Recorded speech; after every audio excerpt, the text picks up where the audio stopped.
The Climber's Journey. I was just a boy when I fell in love with the mountains. They stood tall and strong, and I wanted to climb them all. My country did not care about climbing. People thought it was a silly hobby, but for me it was everything. I wanted to touch the sky. I wanted to feel the wind at the top. I wanted to be the best climber in the world. My family did not have much money. We lived in a small house, and my father worked hard every day. My mother cooked and took care of us. They did not understand why I loved climbing so much. They told me to focus on school, but my heart was in the mountains. Every day after school, I ran to the hills. I climbed rocks with my bare hands. I learned how to hold on, how to move, how to stay strong. There were no climbing gyms, no teachers, no books about climbing. I had to learn everything on my own. I fell many times. My hands bled, my legs hurt, but I never stopped. I climbed in the rain. I climbed in the snow. I climbed when I was tired. The rocks became my home. The wind became my friend. The sky became my dream. People laughed at me. They said, "Why do you waste your time? Climbing will not give you a job. Climbing will not make you rich." But I did not listen. I climbed higher. I became stronger. I told myself, one day they will see. One day I will prove them wrong. One night I lay on my small bed staring at the ceiling. I dreamed of big mountains, tall cliffs, and great adventures. I wanted to go to the Olympics. I wanted to show the world that I could do it. But how? My country did not support climbers. There was no team, no coach, no money. I was alone, but I was not afraid. I made a promise to myself. I would work harder. I would find a way. No matter what, I would climb. No matter what, I would reach my dream. I woke up early every morning before the sun. I trained my body. I did push-ups, sit-ups, and ran for miles. My hands became stronger. My legs became faster. I climbed higher and higher. The rocks no longer scared me. The pain no longer stopped me. I felt free when I climbed. I felt alive. But training was not enough. I needed money to enter competitions. I needed better shoes, better gear. My father could not help me. He had his own struggles. So I worked. I cleaned shops. I carried heavy boxes. I fixed broken things. Every coin I earned, I saved for my dream. I never spent it on anything else. One day, I heard about a small climbing competition in the city. It was my chance. I packed my old shoes, my worn-out clothes, and took a bus alone. When I arrived, I saw other climbers. They had new shoes, expensive ropes, and strong bodies. They trained with the best coaches. I had nothing but my own strength. The first climb was hard. The wall was high. My hands sweated. My heart pounded. But I remembered the mountains, the wind, the pain. I climbed fast. I climbed strong. People watched me. Some laughed. Some were silent. When I reached the top, I heard cheers. I had won my first match. The next rounds were tougher. My arms ached. My legs shook. But I pushed forward. I won again and again. In the final round, I faced the best climber in the city. He was taller, stronger, faster. But I was determined. The climb began. He moved quickly. I followed. My fingers burned. My breath was short. I almost fell. But I held on. I climbed with my heart. At the last second, I touched the top. I had won. People clapped. They cheered my name. For the first time, I was not just a boy from a small town. I was a climber. I was someone to watch. I had proved that I was more than just a dreamer. But this was only the beginning. Winning that competition changed everything. People started to notice me. A man approached me after the event. He was a coach. He told me I had talent. He asked if I wanted to train with real climbers.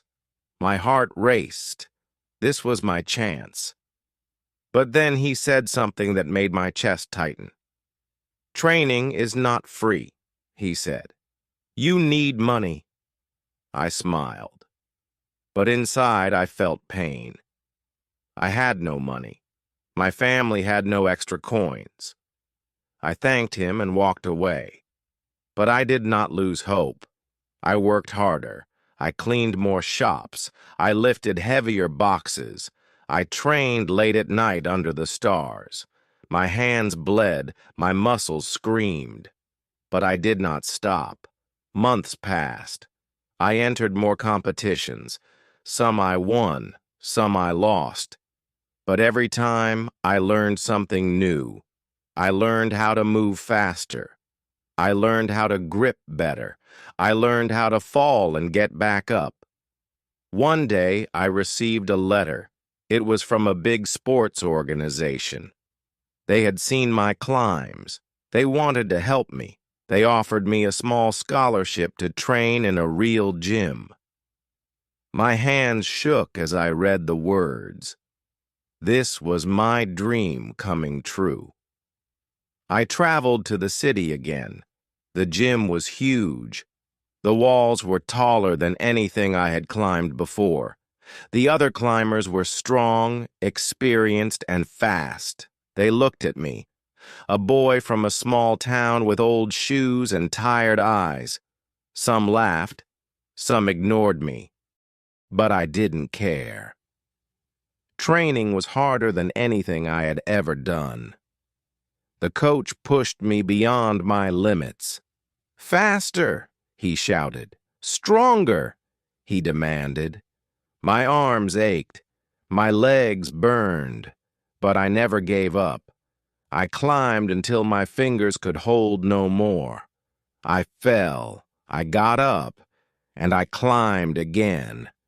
Every night I lay in bed exhausted but happy. I was closer to my dream. I was no longer just a boy climbing rocks in the countryside. I was training to be a champion. Training in the gym was different from climbing outside. The walls were smooth and the holds were artificial. Every move had to be perfect. Every second mattered. The coach was strict. He never smiled. Again, he shouted when I failed. Better, he demanded when I was slow. At first, I struggled. My hands were used to real rocks, not plastic holds. My feet slipped. My arms trembled. The other climbers watched. Some whispered. Some laughed. "He won't last," they said. But I didn't listen. I climbed every day. I stayed after practice. I studied the best climbers. I copied their moves. Weeks passed. I improved. I moved faster. I held longer. The coach started to nod when he watched me. One day he called me over. "You're ready," he said. "A national competition is coming. You will enter." My heart pounded. This was my chance to prove myself. The competition day arrived. The gym was packed. Climbers from all over the country were there. They looked strong. They looked confident. I took deep breaths. I reminded myself of my journey. I had climbed mountains with no help. I had trained alone. I had worked for this moment. The whistle blew. I grabbed the first hold. My fingers were steady. My mind was clear. I moved up, fast and precise. The crowd cheered.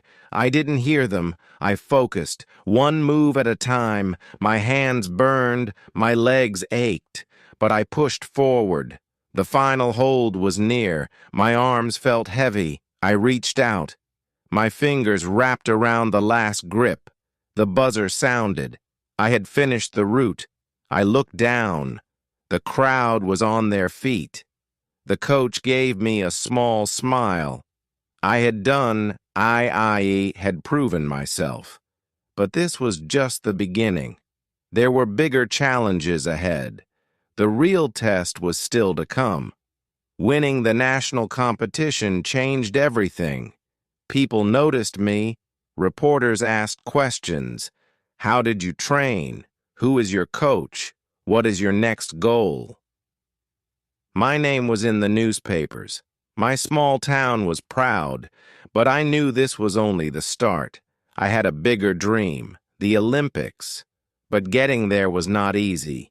I needed sponsorship. I needed better training. I needed money. My country did not support climbing. There were no funds, no help. I had to do it alone. I worked during the day. I trained at night. My hands were always sore. My muscles ached. Sometimes I had no energy to climb, but I forced myself. I thought about the mountains I climbed as a boy. I thought about the rocks, the wind, the challenge. I could not give up now. One day, a famous coach called me. I saw you climb. He said, "You have talent. Come train with me." It was my chance. But his gym was in another country. The ticket was expensive. I had no money. I sold my old gear. I borrowed from friends. I bought the ticket. The new gym was huge. The climbers were strong. They moved like spiders on the wall. The coach was different. He was not like my first coach. He was patient. He watched my every move. "You have power," he said, "but you need control." Day after day, I trained. My movements became smoother. My body became lighter. My mind became sharper. Climbing was not just about strength, it was about thinking, about feeling the wall. I learned new techniques. I learned to breathe, to move with rhythm. Months passed. The Olympic trials were near. Only the best would qualify. I had one chance, one climb. If I failed, it was over. But I was ready. I had trained for this my whole life. It was time to prove I belonged. The day of the Olympic trials arrived. The arena was huge. Bright lights, cameras, judges. The best climbers from different countries were there. They were fast, strong, and confident. My heart was pounding. I took deep breaths. I told myself, "This is your moment." The wall was tall and full of challenges. I had studied every hold, every angle. I had trained for this. The whistle blew. I started climbing. My hands gripped the holds tightly. My feet moved quickly. I felt the power in my body, the control in my mind. Each movement was smooth, precise. Halfway up, I made a mistake. My foot slipped. My heart stopped for a second. I almost lost my balance. The crowd gasped, but I didn't panic. I focused. I adjusted my grip and kept going. My coach's words echoed in my mind. "Stay calm. Feel the wall." I reached the top and hit the buzzer. I looked down. The clock showed my time. It was fast, very fast. But was it enough? I climbed down and waited. The other climbers took their turns. Some were faster, some slower. Then the results came. My name was on the list. I had qualified. Tears filled my eyes. I had done it. I was going to the Olympics. Years of struggle, training, and sacrifice had led to this moment. My country, which once ignored climbing, now had a representative in the Olympics. Reporters rushed me. My family called me. My old coach sent me a message. I knew you could do it. At the Olympics, I climbed with the best in the world. I didn't win gold, but I broke a record. I showed that a boy from a small town with no support could reach the top. After that, climbing became more popular in my country. New gyms opened, more young climbers started training. Now, as an old man, I look back with pride. I see young climbers using the techniques I developed. I hear my name in their stories, and I smile, because I know I didn't just climb walls. I built a path for others to follow. I hope this session was helpful. Please like and subscribe to our channel for more such interesting stories. Take care, everyone.